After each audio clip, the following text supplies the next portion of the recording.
Your self-sabotage thinks it's being protective. Like a deflated superhero after your spiritual awakening? Like, where did all the cosmic energy go? That blissful, enlightened state you envisioned? Replaced by a profound sense of, meh. The universe whispered secrets, and you just want a nap. It's a common ailment, believe me. I've seen it happen to even the most spiritually advanced yogis. They suddenly develop an inexplicable fondness for reality TV. Go figure. Picture this. You've devoured self-help books, chased mystical experiences, and now, existential ennui. The glow is gone. You envisioned a life of effortless bliss, instead, you're battling the mundane with a profound sense of nothing. That vibrant, awakened you? Now you're just, you. But slightly more tired. And possibly with a new appreciation for comfortable sweatpants, sensing beauty blooming in unexpected moments. It's a common post-awakening slump, a spiritual hangover, if you will. The initial euphoria fades, leaving you wondering if you hallucinated the whole experience. Did you actually connect with the universe, or did you simply have a vivid dream fueled by too much chai tea? The mystery remains. The lack of motivation might be your subconscious screaming for you to address neglected aspects of yourself. It's like your inner alarm system is going off, not because of a fire, but because of a very dusty, very creepy clown in your basement. It's a persistent, low-level hum of unease, a feeling of being slightly off-kilter, like your favorite mug is chipped, and you haven't yet noticed. You're running on spiritual fumes, a half-empty tank of enlightenment, and wonder why you can't muster the energy for even the simplest tasks. You feel like you're constantly pushing a boulder uphill, only to have it roll back down with the weight of unresolved issues. This isn't laziness, it's a deep-seated resistance to facing the parts of yourself you've diligently avoided. It's a form of emotional avoidance so sophisticated, it deserves an award, or at least a really long nap. Because who hasn't needed a really long nap after a spiritual awakening? Your spiritual awakening might have triggered a much-needed emotional house cleaning. Think of it as a cosmic spring cleaning, where the universe decided your soul needed a serious decluttering. Instead of old newspapers and forgotten receipts, you're dealing with repressed emotions and unresolved traumas. It's not pretty. But it's necessary.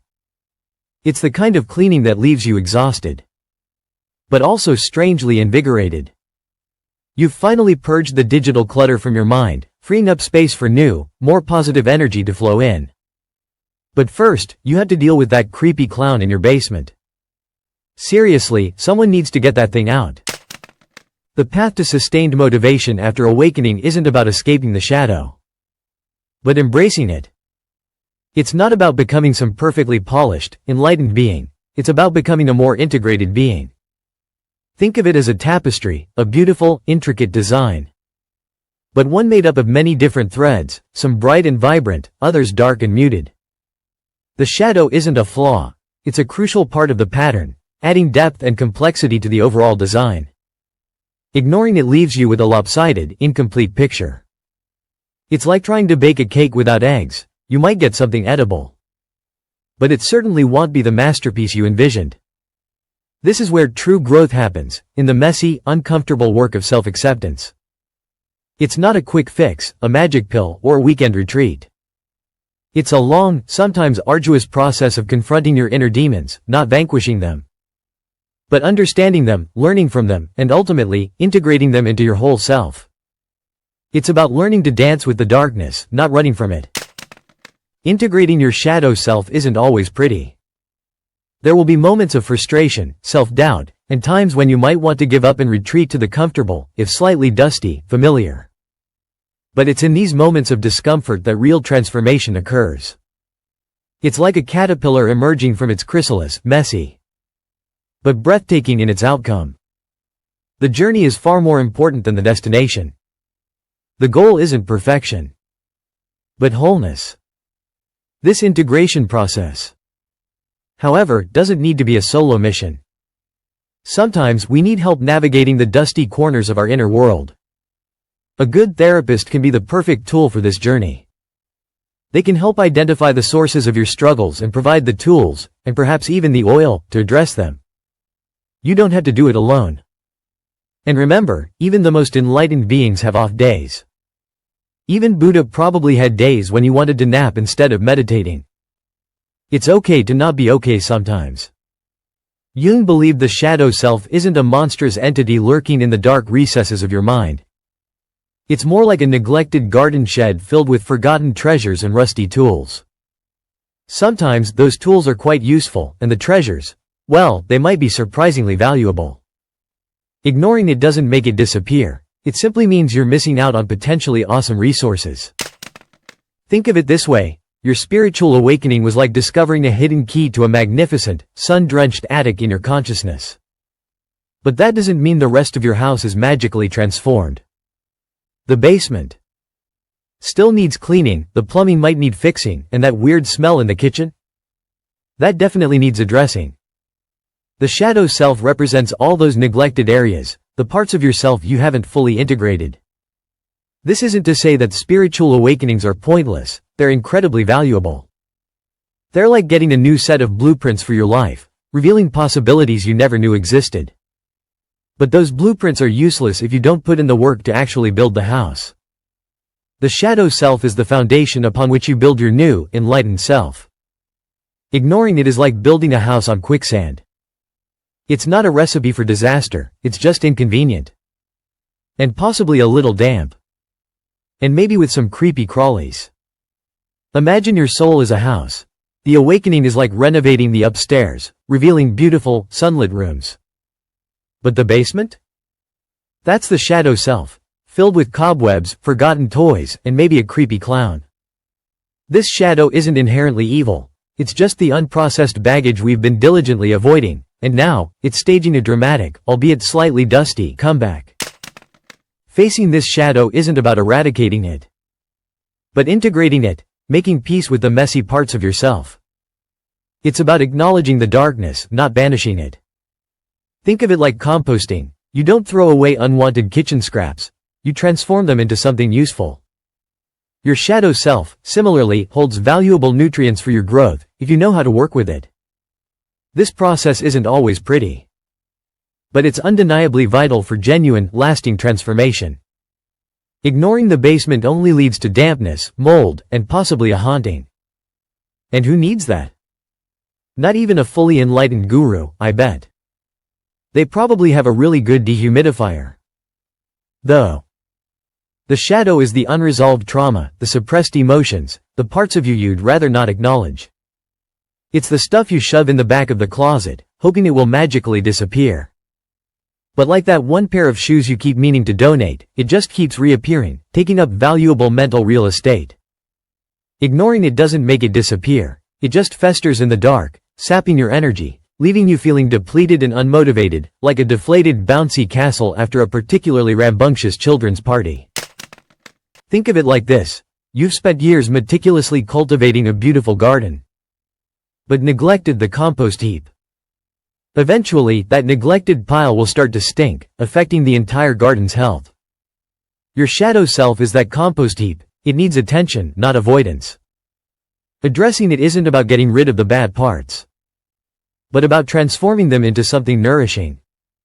It's about understanding that even the weeds have a role to play in the ecosystem of your being. And honestly, sometimes those weeds are surprisingly pretty. It's all about perspective, darling, and a good pair of gardening gloves. The lack of motivation might be your subconscious screaming for you to address this neglected area. It's not a punishment, but a plea for integration. Think of it as your inner gardener sending up a distress signal: the roses are wilting, because the compost heap is overflowing. Your spiritual awakening might have triggered a much-needed emotional house cleaning, a spring cleaning of the soul, if you will. It's a cosmic nudge to finally deal with that pile of emotional baggage you've been avoiding, the one with the mysterious stains and the lingering scent of regret. This isn't about becoming a perfectly polished, emotionally sterile being. Perfection is boring, and frankly, a little terrifying. Embrace the messiness. The true beauty lies in the cracks, in the shadows. It's like a perfectly imperfect pottery piece. The cracks add character, The flaws tell a story. Don't try to erase the cracks, celebrate them. They're proof you've lived, you've felt, you've grown. That, my friend, is far more beautiful than any flawless facade. Besides, who has time for constant polishing? Life's too short for that. Now, let's talk about that creepy clown in the basement. Facing your shadow isn't about eradicating it, but integrating it, making peace with the messy parts of yourself. It's about understanding that the darkness isn't the enemy. It's simply the unlit corners of your being, waiting to be illuminated. Think of it as a puzzle. You can't complete the picture if you ignore some of the pieces. Those seemingly insignificant fragments are often key to unlocking the whole. Jung believed that confronting our shadow self is essential for wholeness. It's not a pleasant process. It's like cleaning out a very cluttered attic, where you find forgotten memories, long-buried emotions, and perhaps a few dusty skeletons. But once you've sorted through the chaos, you'll discover hidden treasures, forgotten talents, and a newfound sense of self-acceptance. It's a messy, sometimes painful, but ultimately transformative journey. And hey, at least you'll have a great story to tell afterward. You know, the one about the time you wrestled your inner demons and lived to tell the tale. It's the kind of story that makes for compelling dinner conversation, wouldn't you agree? Much more interesting than recounting your perfectly curated Instagram feed, I assure you. The real work, the true integration, begins after the initial aha moment of awakening. It's about facing uncomfortable truths, not just dazzling revelations. The lack of motivation after a spiritual awakening? That's your subconscious screaming for a housecleaning, not a nap. It's as if your soul decided to renovate the upstairs, revealing beautiful, sunlit rooms, but neglected the basement entirely. That basement? That's your shadow self, filled with dusty boxes of unresolved issues, forgotten traumas, and perhaps a few emotional landmines. Ignoring the basement doesn't make the problems disappear. It only makes the whole house smell musty. Your spiritual awakening might have triggered a much-needed emotional house cleaning. But the process isn't always pretty. Think of it as decluttering your mind. You'll find a lot of junk you thought you'd lost years ago. And some of it might be surprisingly heavy. It's the stuff you've been avoiding, the parts of yourself you'd rather not acknowledge. But facing those parts, integrating them into your newly renovated self, that's where the real growth happens. It's not about erasing the shadows, it's about learning to live with them, to understand them, and even to appreciate them for the lessons they've taught you. After all, even a perfectly polished gem has flaws, doesn't it? Those imperfections are what make it unique. It's not about becoming perfect, it's about becoming whole. And wholeness is rarely neat and tidy. Turns out, enlightenment isn't a permanent vacation, it's more like a really intense therapy session. You know, the kind where you pay exorbitant fees to talk about your feelings with someone who subtly judges your sock choices. And the bill arrives just when you're feeling most spiritually bankrupt. It's a cosmic joke, really. The path to sustained motivation after awakening isn't about escaping the shadow, but embracing it. It's less about achieving a utopian state of bliss and more about accepting the messy, complicated reality of being human. Think of it as upgrading your operating system. You've got a brand new interface, but the hard drive is still full of old, fragmented files. You need to defragment, clean up, and maybe even uninstall some toxic programs. This isn't about becoming a perfect, enlightened being. It's about becoming a more integrated, authentic version of yourself. One who can handle the dark as well as the light, the messy as well as the beautiful. That's where the real power lies. And honestly, isn't that a more compelling narrative than effortless, always sunny enlightenment? It's a bit more relatable, don't you think? Turns out, enlightenment isn't a permanent vacation, it's more like a really intense therapy session.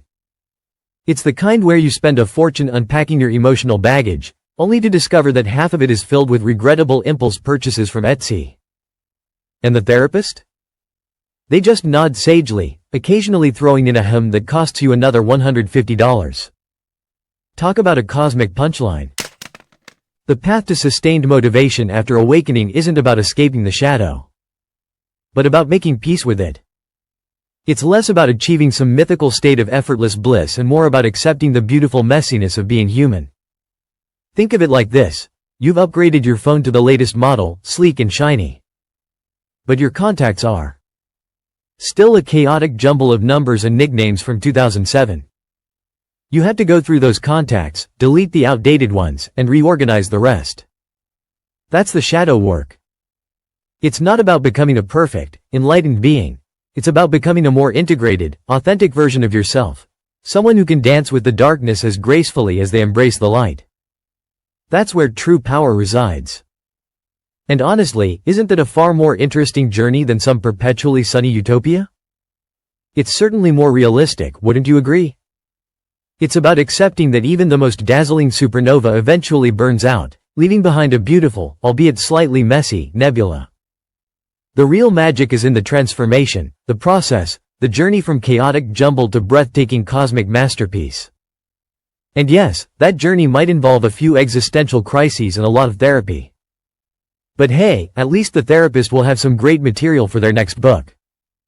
It's about confronting your demons, not vanquishing them. Think of it like a wild, untamed garden, full of vibrant, beautiful flowers. But also thorny weeds and pesky insects. You wouldn't destroy the entire garden just because of a few weeds, would you? Instead, you'd carefully tend it, nurturing the blossoms while gently removing the unwanted elements. That's the delicate dance of integrating your shadow self. You're not trying to erase the darkness. You're learning to coexist with it, to understand its purpose, its origins, and its place within the larger tapestry of your being. This is where the real magic happens, not in the effortless bliss of a perfectly manicured garden, but in the rich, vibrant complexity of a garden that embraces both light and shadow. This process isn't always pretty. It can be messy, uncomfortable, and even downright terrifying at times. But it's in facing these uncomfortable truths, acknowledging the darker aspects of ourselves, that we discover a profound sense of self-acceptance and genuine wholeness. It's like peeling back the layers of an onion. Each layer reveals a new layer of understanding, leading you closer to the core of your being. And yes, it might make you cry, a lot.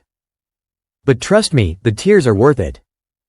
They are the fertilizer for the soul, nourishing the growth of a stronger, more resilient, and ultimately, more authentic you. The kind of you who can handle life's ups and downs with grace, resilience, and a healthy dose of dark humor. Because let's face it, sometimes the only way to deal with existential dread is to laugh in its face.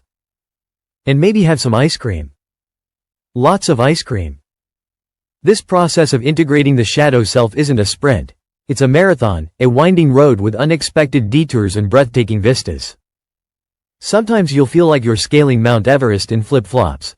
Other times you'll be gliding effortlessly down a sun-drenched beach. The key is to embrace the journey, appreciate the lessons learned along the way, even the painful ones. Because it's in the struggle, in the messy, imperfect moments, that we truly discover our strength and resilience. Remember, even superheroes have their off days. It's how they get back up that counts. Think of your shadow self as a mischievous gremlin living in your attic. It's not inherently evil, just misunderstood. It throws tantrums, makes messes, and sometimes even steals your socks. But it's also capable of surprising bursts of creativity and unexpected wisdom. The goal isn't to banish the gremlin, but to understand its needs and find a way to coexist peacefully. Perhaps you offer it a comfy chair, a few good books, and a promise to occasionally share your ice cream. Maybe it's not so bad having a little gremlin around after all. They can be surprisingly entertaining. The key is finding a balance, integrating the chaotic energy of the shadow self into the larger tapestry of your being. It's about creating harmony, not eliminating the dissonance. And who knows, maybe your gremlin will even help you with your taxes one day. One can dream, right? This integration isn't about becoming a perfectly polished, emotionally flawless being. It's about embracing the beautiful messiness of being human, with all its light and shadow. Imagine your shadow self as a mischievous imp, a tiny, chaotic sprite flitting around your inner landscape. This imp isn't malevolent, it's simply undisciplined. It paints your dreams in vibrant, unsettling hues, whispers doubts in your ear, and occasionally throws a wrench into your perfectly planned day. But within this chaos lies a potent creative force, a wellspring of unexpected insights. The goal isn't to cage this imp, but to learn its language and understand its needs. Perhaps you offer it a tiny throne made of sparkling pebbles, a miniature harp to play melancholic tunes, and the occasional offering of dark chocolate. Maybe, just maybe, you can even harness its energy to fuel your creativity. This isn't about suppressing the imp. It's about integrating its vibrant, unpredictable energy into the overall harmony of your being, sensing distant dreams felt closer than before. The shadow self isn't something to be feared or eradicated. It's a vital part of you, a source of both challenge and growth. Think of it as a wild, untamed garden, overgrown, chaotic, yet brimming with unexpected beauty. Taming it isn't about bulldozing everything and planting neat rows of petunias. It's about careful cultivation, weeding out truly toxic elements while nurturing the vibrant wildflowers. It's about finding balance, allowing the wildness to coexist with the cultivated. It's a process of integration, accepting the full spectrum of your being, the light and the dark, the wild and the tamed. And remember, even the most manicured gardens need a little untamed beauty to truly thrive. The key is finding that perfect balance. The shadow self isn't some monstrous entity lurking to sabotage your life. It's more like that perpetually messy drawer in your kitchen, the one you avoid opening. Because you know it's a chaotic jumble of forgotten spices, broken gadgets, and mysteriously sticky notes. You know it needs cleaning. But the sheer overwhelming task keeps you from even looking inside. Facing your shadow self isn't about magically tidying up that drawer overnight. It's about taking a deep breath, grabbing a trash bag, and starting small. Maybe you tackle the expired spices first, then move on to the broken gadgets. It's a process, a gradual uncovering and reorganization. And sometimes, you might find something unexpectedly valuable hidden amidst the chaos, a forgotten recipe, a long-lost treasure. Similarly, confronting your shadow self can reveal hidden talents, forgotten passions, and untapped potential. It's about discovering the gold amidst the grime. It's about understanding that the messy drawer is part of the whole kitchen, and the kitchen is part of your entire home. Ignoring it doesn't make it disappear. It just festers in the shadows, slowly poisoning the rest of your life. So, roll up your sleeves, put on some music, and start sorting. The journey to a more integrated, more authentic self starts with one messy drawer at a time. And hey, you might even find a perfectly good potato masher hiding in there. That messy drawer analogy is a good starting point. But let's take it a step further. Imagine your entire life, your entire being, as a vast, sprawling estate. The conscious mind is the meticulously manicured front lawn, always perfectly trimmed and ready for guests. The shadow self, however, is the untamed wilderness behind the house, overgrown with weeds, filled with hidden streams, mysterious caves, and maybe even a grumpy badger or two. Ignoring this wilderness doesn't make it disappear. It simply becomes more overgrown, more unpredictable, and potentially dangerous. Facing your shadow isn't about conquering the wilderness. It's about learning to navigate it, understanding its complexities, and appreciating its unique beauty. It's about finding hidden paths, discovering secret waterfalls, and perhaps even befriending that grumpy badger. It's about integrating the wildness into the whole, making it part of the overall landscape, rather than something to be feared or avoided. This is where the true richness and depth of your being lies. It's not about erasing the wildness. It's about learning to live with it, appreciating its strength, resilience, and untamed beauty. It's about recognizing that the wilderness is not separate from the manicured lawn. They are both integral parts of your entire being. And who knows? Maybe that grumpy badger has some valuable wisdom to share. The point is, exploring your whole self is worthwhile. You might even find a perfectly good potato masher hidden within. That's a great start. But let's expand this metaphor. Think of your psyche not as a house, but as a sprawling, ancient forest. Your conscious mind is a sun-dappled clearing, bright and inviting, where you spend most of your time. But beyond that clearing lies a vast, shadowy wood, filled with whispering trees, hidden paths, and creatures both beautiful and terrifying. This, my friend, is your shadow self, the unexplored, often feared aspects of your personality. Sensing warmth, she seemed called toward brighter moments. This isn't a place of pure darkness, though. It's a place of immense potential, holding forgotten strengths, buried talents, and yes, even some deeply rooted anxieties. Ignoring it is like ignoring a vast, untapped resource. It's like leaving a magnificent, ancient library locked and gathering dust. The spiritual awakening is like suddenly receiving the key. But the work begins when you actually step inside and start exploring. You won't find enlightenment neatly packaged. It's scattered throughout those shadowy paths, hidden among the whispering trees.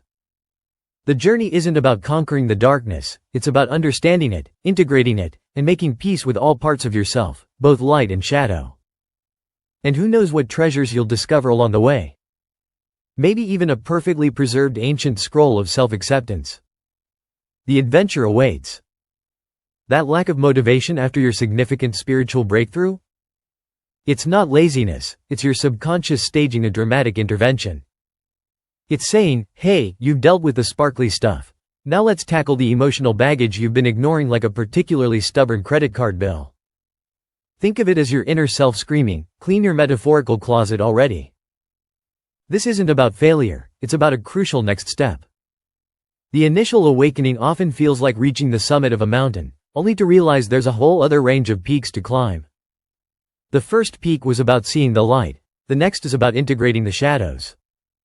This deeper work is less about achieving a state of constant bliss and more about navigating the complex terrain of your own being. You might even discover hidden talents or strengths buried under years of self-doubt.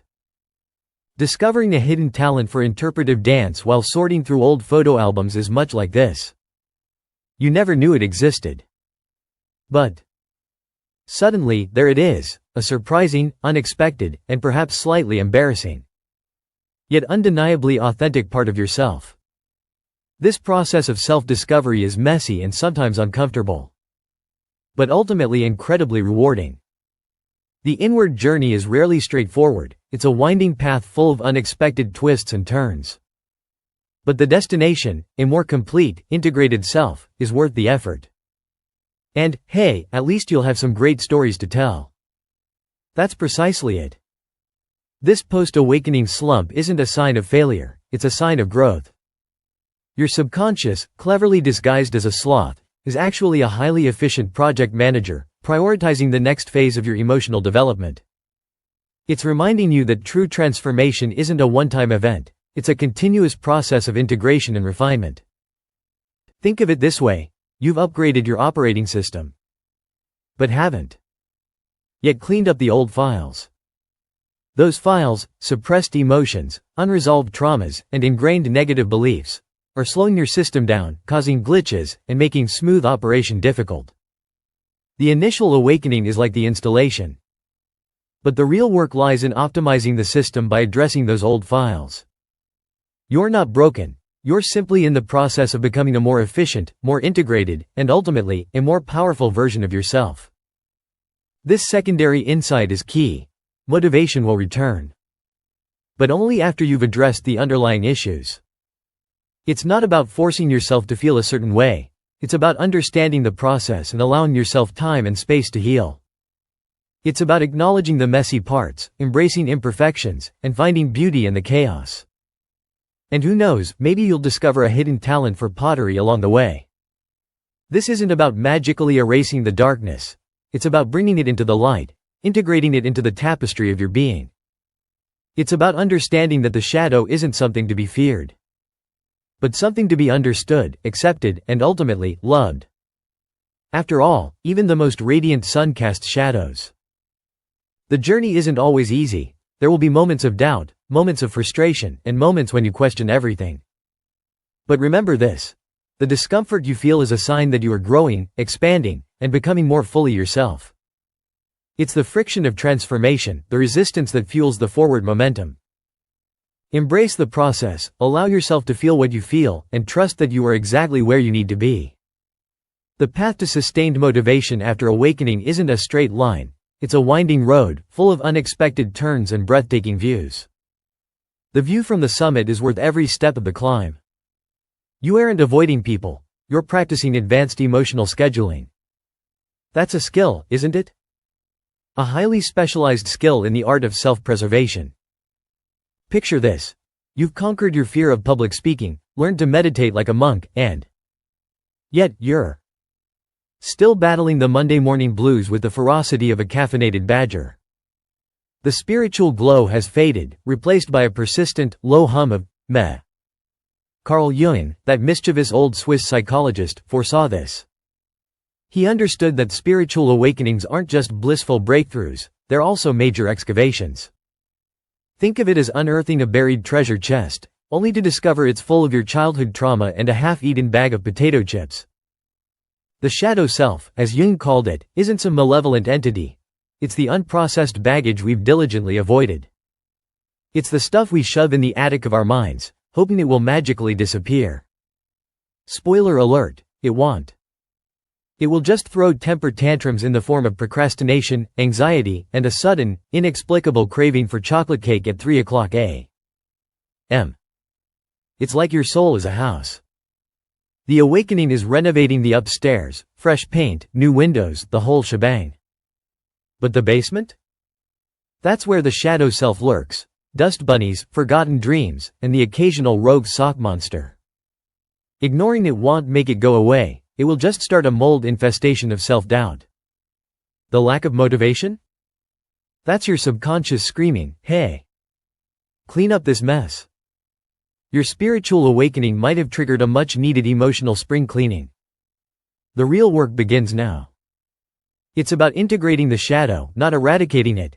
It's about making peace with the messy parts of yourself, the parts you'd rather hide in the dark. The turning point?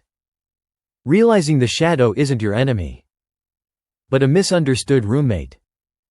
It needs love, not eviction. Embrace the shadow work. It's where true, lasting motivation blooms. It's a messy, sometimes painful, but incredibly rewarding process. Enlightenment isn't a destination, it's a really long, sometimes messy renovation project. And hey, at least you'll finally know what's lurking in your metaphorical basement. So, are you ready to tackle that emotional spring cleaning? Or are you going to keep ignoring the sock monster? The choice, my friend, is yours. The path to sustained motivation after awakening isn't about escaping the shadow, it's about embracing the messy, sometimes terrifying truth. This isn't about achieving flawless, Instagram-worthy spiritual perfection. It's about accepting the full spectrum of your being, the light and the dark, the beautiful and the broken. Think of it as finally accepting that your life isn't a perfectly curated Pinterest board. It's a chaotic, beautiful collage of experiences, both glorious and gut-wrenchingly painful. This is where the real transformation happens, in the heart of the struggle, in the messy, uncomfortable work of self-acceptance.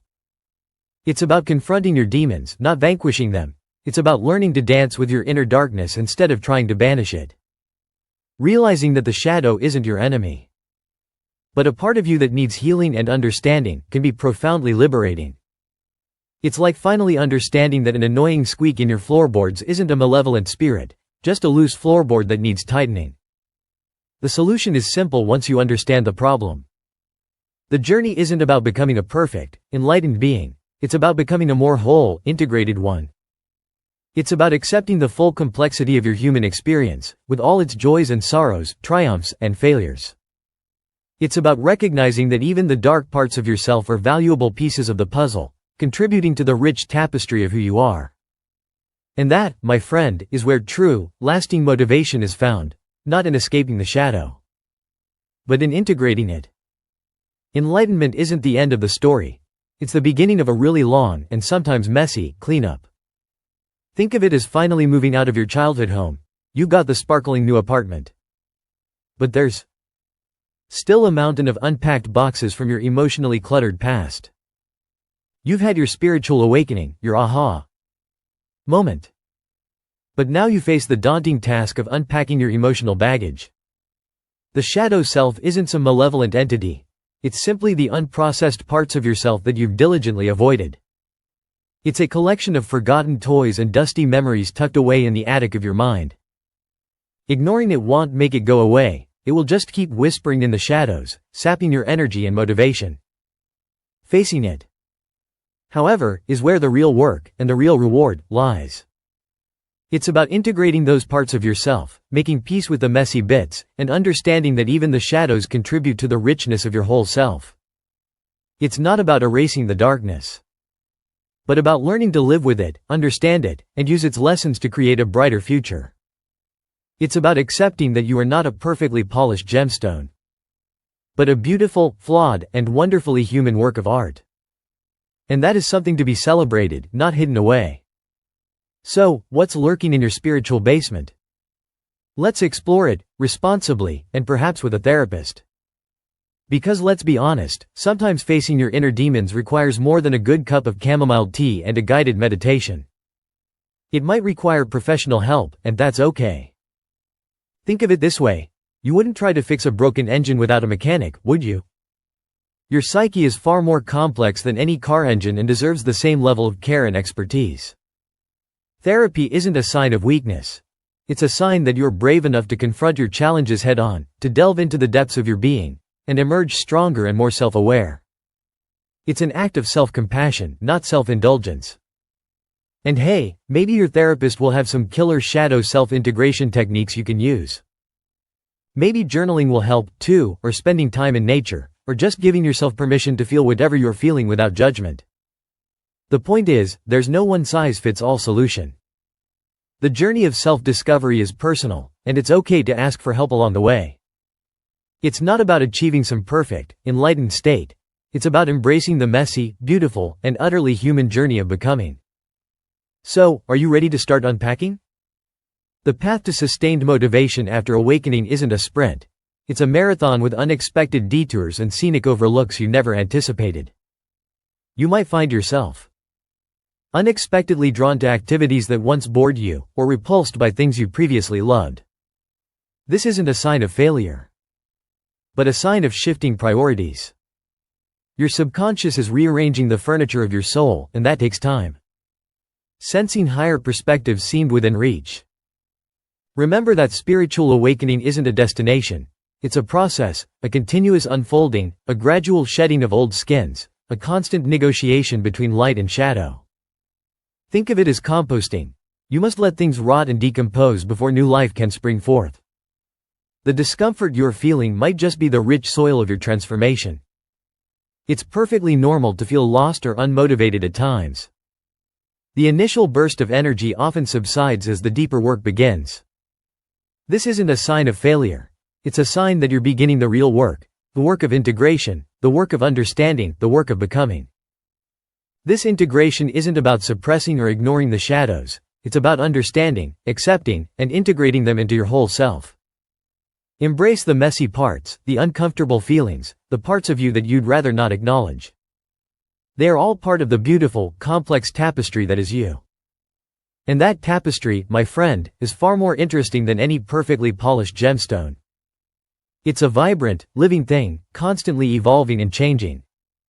And that's okay. That's beautiful. That's life. What do you think? Anyone with similar experiences, please comment below and check out the full video via the link below.